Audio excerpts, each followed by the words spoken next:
Hello my lovelies, Rob here again from Kickbackgarage. Now in this little video soiree, I will be attempting to fit the BGM anti-dive disc brake. So if that's something you fancy having a bit of a watch of, then grab the old coffee. This is actually a lug, what's it called? Lug, it's an espresso, it's a big espresso. And I'll roll the intro. Woo!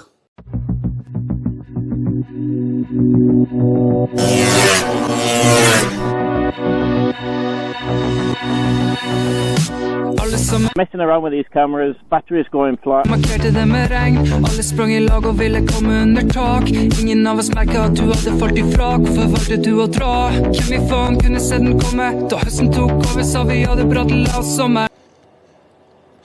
Welcome to my little bench of horrors. So, what I'm going to do today, as I said, I'm going to fit the BGM disc brake here. Now, I've done a little bit of an upgrade. I have purchased an axle because this doesn't come with the hub. They do a BGM one, which looks okay. But funny thing being is I had an axle in a drawer, and I was pretty sure that it's the one that I needed, and it was from MB Developments. It turns out that I had a disc hub axle in my drawer, so I had to buy a drum axle from MB Scooters, and this is this, so it's a nice shiny object. I've bought new washers as well. These are the ones that fit inside the fork links, just because I can. And I've done another little, gonna do a little upgrade here. This kit comes with the plastic speedo drive. Now, I've not been very lucky with the plastic speedo drives, especially on my Vespas. They've lasted about 3 minutes. So what I did was I purchased this lovely looking item, which is same as the original plasticky type, but this matches the older full metal jacket. So the splines here, or the machined out bits, the pointy bits, if you will, they are all in metal. So that's pretty nice. So hopefully this means that my speedo drive will last more than 5 minutes. So we'll see. I thought I'd buy that at the same time that I bought the axle. So first off, I've got to fit this, and how am I going to do that? They're quite a tight fit. What I think I'll do is what to do. I think I might just put a little bit of grease in there, and they've got this lovely chamfer on the back edge, which yeah, it's like that on the original one as well, I see. But I think the original one is pretty light. I think that is aluminium, so this may be a little bit harder to get on the new metal one. So I'll give it a little bit of a grease. And you obviously fit it with the spiky bits on the top. And I think I'm going to find a suitable drift. It's quite hard to get on.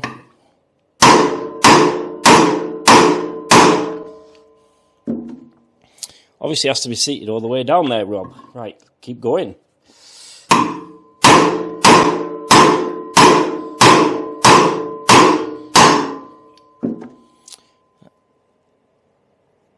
Certainly a tough knot.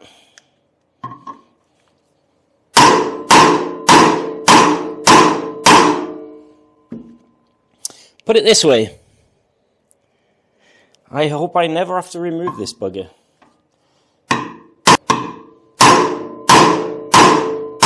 That is definitely at home, and it's flush with the axle there. So our next job is the axle itself. I think I'm going to use some marine grease for that, because I prefer it on there. Really handily. They've made this lovely little brochure of fitting instructions. So let's have a look. So I've done that, and that's that one. Oh, what's it say? Also fit the small bush. Oh, and which one may that be? One of these, I suppose. Okay, I think it's actually that one, because that's the only one that will fit round the. It's a different colour. We'll forgive him for that, won't we? So, oh shit! What am I doing? I'm dropping stuff, and as you're my witness, you know that I am not on the whiskey today. That's unfortunately for some, me mainly. So you've got these two little half washers, so the aim of the game is putting those in there. Yeah, we'll see. And I've got some extra washers as well. So I'm going to use this, if I can get it out the tube. I'm getting empty for this, which is a bit annoying. I have to run down to the shop and buy some more, lad. Run down to the shop. Right, so I'm just going to lube this up a little bit. The reason why I use this marine grease is it's really good against water ingress. And what I do as well is put a nice blob on the outside of the seals as well. For that really does protect them. Let me see if I can get it in there. Oh, that looks like it's going in. Aye, lad. Oh, there you go. So I'm going to fit that little half. Is there supposed to be a washer on here? Let's have a look, BGM. What does she say? BGM says nothing. BGM, we're talking about this side first, apparently. So I'll find that little... So what I'll do, like I said, I'll get a squidge of grease on those bearings just to protect them a bit. So pull that back out again, Rob. What you doing? What you doing? Stop it!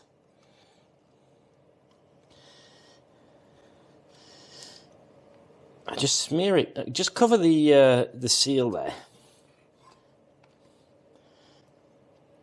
Just helps water ingress. Water ingress. Oh, it doesn't help water ingress. It stops water ingress, or helps, or prevents water ingress. That's what I'm looking for. They're the words. Well done, Rob.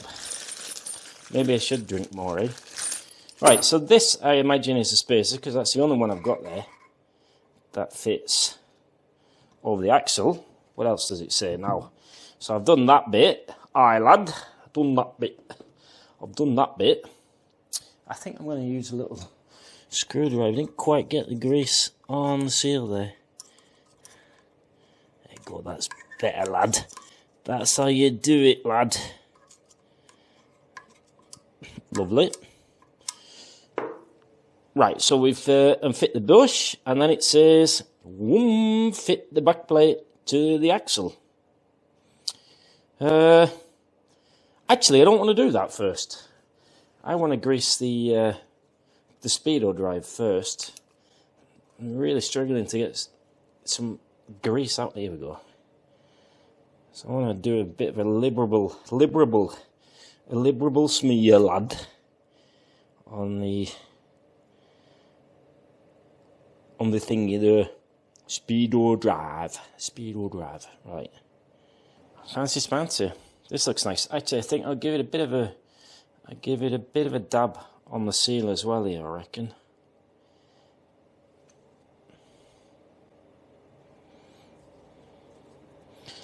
A bit of a dab of grease, a smear test. No, that's got something completely different, I think, Rob. Oh. Right, so we've got that on there. And then it says, plop it on. It says, plop it on. So we'll plop it on, like it says. There you go. Nice. There are 3 shimming washers. So in here, there are 3 shimming washers. There we go. That's those, I reckon, because I've only got 3 of them. 1, 2, and a 3. What's it say? 3 shimming washers that are to go in place. Next, we'll do that. There you go. Get in there. Correct. Und links montieren. Yeah, okay. Well, I've sort of fitted the left-hand side already.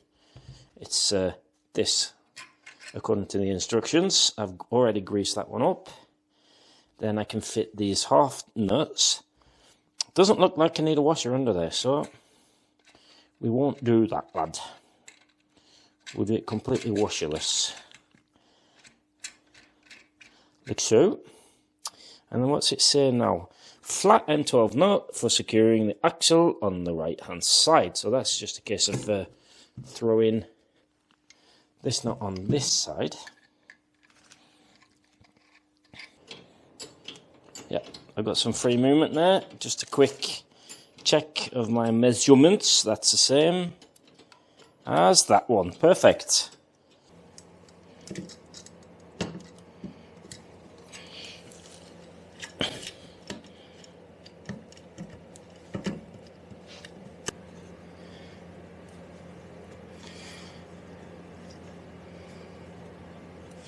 Yeah, that looks okay. That looks okay, lad. Right, what does BGM say I have to do now? BGM says fit the caliper bracket. So I'll do that as per the instruction. Oh, don't do that, you bugger.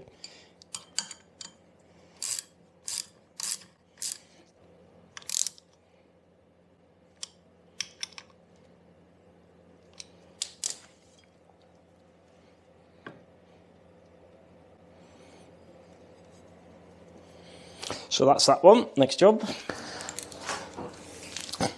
Next job is fitting the anti-dive clamp. Also says loosely. So I'll probably fit some Loctite on these as well when I tighten it up. Because the name of the game here now is to fit this onto the fork link.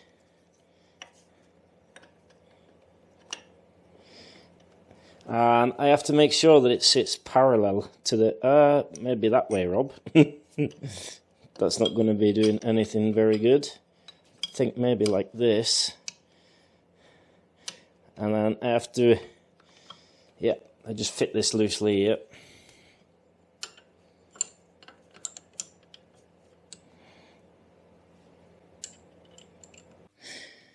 So I'm aligning it so that the rod is parallel to the caliper mount and the anti-dive linkage mount. That looks about right. And then I have to check the angle. So what BGM says is wants me to have a nice 90-degree angle. It's not quite. It needs to go down a little bit, I think. Let's try that.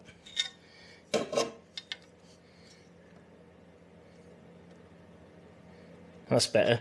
The reason why you need the 90-degree angle here is because if you set these too high, then what you will find is that you get the opposite of anti-dive. It'll actually rise when you brake, which is, not very good at all.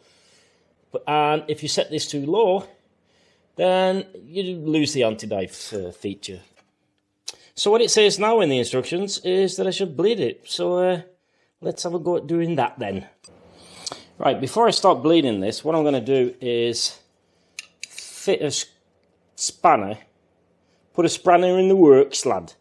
Put a spanner in between the brake pads here, just to hold those into place while I bleed the bugger. So, ladies and germs, this is how I bleed brakes. Now, I've rigged it up down here so you can see what's actually happening. I've got a 14mm holding the banjo bolt, and I've got this 8mm holding this little bleed nipple.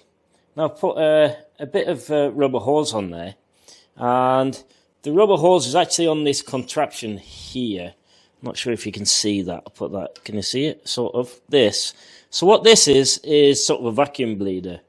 Problem with this is it only works if you've got a compressor. I do have a compressor, but I'm going to show you how to bleed the brakes the easy way without having to use the compressor. What I'm using this for really is a receptacle for my wasted brake fluid. So I'll just put that there. Hopefully you'll be able to see this hose here. So I'm using .4 on this, and the reason for that is that I had .4 in this before. It's worked fine. You can use probably 5.2. Problem with the silicone brake fluid is the fact that not all brake systems can manage it. It can actually destroy seals. The fact I know this works on .4, so that's why I'm using it. It's really, really nasty on paint. The silicone one, 5.2 or 5.1 or whatever it's called, is a bit better on paint, but it does actually, it is less hydrophobic than .4. So .4, I tend to bleed my brake system every other year. That's the same as my big motorbike, so it should work fine on little scooters. So let's start the process. So what I do is, this is cracked claws, and I open up, what I do is, I open up the bleed nipple like this. I give it some pumps with the brake handle. Oh, not pumps, one pump. So I'm holding the brake handle in. You can see the air bubbles coming through now. And I'll just close it off again. And then I can let the brake handle out. It's a bit of a shame that I have to show you down here. Because, but I'll explain. So now it's closed again. And I just start to apply a little bit of pressure on my brake handle. I crack open the bleed nipple and slowly squeeze the brake lever. And as you can see, lots and lots of air in this system here. And when I start to see the flow slowing down a bit, I close the bleed nipple and then let go of the brake handle, or the brake lever if you will. I start applying a little bit of pressure on the brake handle before I open. Oh, it's Corona. Before I open the bleed nipple.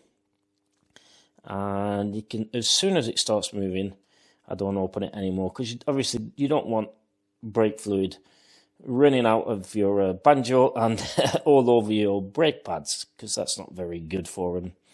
So I'm going to repeat this process, close the nipple, let go of the brake, slowly let go of the brake lever, apply a little bit of pressure, crack open the bleed nipple again, and there you go. It's starting to go through there quite nicely. But what I'm going to do, I'm going to repeat this process about 1 million times. And the most important thing to keep an eye on here, so I'll close it up again, let go of the brake lever. The most important thing to keep an eye on is make sure that you prop up your scooter so that it's level, so that your master cylinder is level on the handlebar. And just make sure that you do not empty your master cylinder, because if you empty that, all you'll do is pump air in the system again, and you have to completely re-bleed it. So I'm applying a little bit of pressure on the brake lever, crack open the nipple, a little bit more pressure, ease the lever into the handlebar. When it starts slowing down, close it up again, let go of the brake lever, apply a little bit of pressure, open up, slowly squeeze it through there, like this. And I'll continue to do this until I've got no more air in the system. Tighten this up.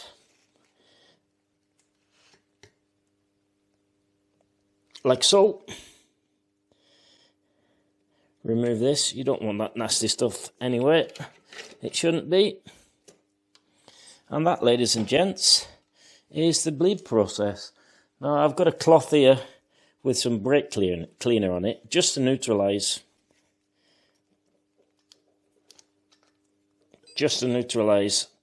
all this nasty brake fluid that's run out, so that I don't ruin any paint. I refit my little rubber what's-my-jig,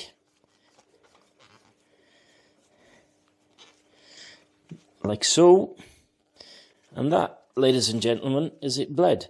So what I've got to do now is bolt this bracket and fit the wheel, bolt the bracket back on the hub, and we'll see how that goes.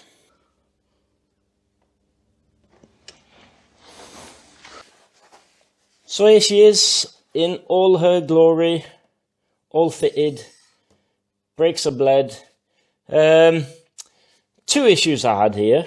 Issue number one was, it's practically impossible to show you, so I've taken a photo which I'll put up here. What I had to do, because this is on a tubeless system, I had to take off a tiny slither with a small file on the inside of the caliper, because it was just touching the rim there. So that's sort of, I don't know, what could you say? Really, I think BGM could have redesigned that. I mean, we're talking a millimetre at most I had to take away to get that caliper to sit properly. So, yeah, that's just the way it is. But that could be because of the type of rim I've got. This one in particular is FA Italia. Or is it BGM? Let me have a look. No, it's the FA Italia one, which is the same as BGM, so it should really fit. But it was a tiny bit, and that was actually a common problem with the Scooter S or the Spark or this Indonesian type, not Indonesian, Vietnamese is disc brakes. Anyway, so that was a little issue, so I had to take this bracket off, file down the caliper, put that back on. That was good to go. Issue number two was the speedo drive. And the speedo drive itself was fine, and I fit this what's-my-jiggy, and I fit the SIP speedo. The problem with the SIP speedo is it's quite bulky on the end here, so that was interfering with my MB scooters disc links. So what I ended up doing there, just to make things easy, is I put a little bit of a chamfer on the back side of this hooky bit on the disc link. Now, this isn't a structural problem, I don't think. The link itself won't be weakened by doing that. So I just took a tiny sliver off the end, just so that I could get my SIP speedo on, and it didn't interfere with the disc link. Right, me lovelies, that's the disc brake installed. I'm not too sure about the lever feel. I mean, nothing really happens the first part of the stroke, and then I don't know, we'll have to see. I'm used to having the handle grab the disc on the pads a bit further out, but we'll see how that goes out on the road. I'll give it a bit of a test. But I'm going to tell you something that I'd never normally say, and that is, if you have just a tiny bit of doubt about your mechanical ability, then if you're going to fit a front disc brake, then take it to a grown-up, because safety first. Most stuff you can do yourself, but this, I reckon, is a bit of a specialised job, and if you get it wrong, you're going to go flat on your face. So what I'm going to do is take this out for a ride, and I'll give it a test in a future video. And also, I'm going to be fitting the Castle Performance disc brake and taking that out for a test ride as well, giving a bit of a back-to-back. Anyway, if you like this sort of stuff and want to support the channel, then don't forget, do the old subscribe, obviously. And you can also buy merch, or you can just simply grab me a coffee. And I'll see you all in the next one. Ta-ra!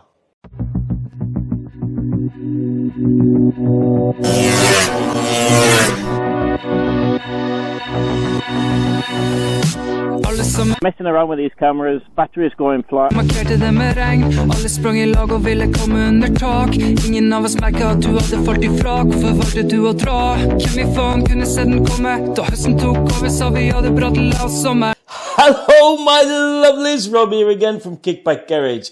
Now, in this little video soiree, I will be attempting to fit this, which is the BGM anti-dive disc brake. So, if that's something you fancy having a look at, then I'll say it all over again.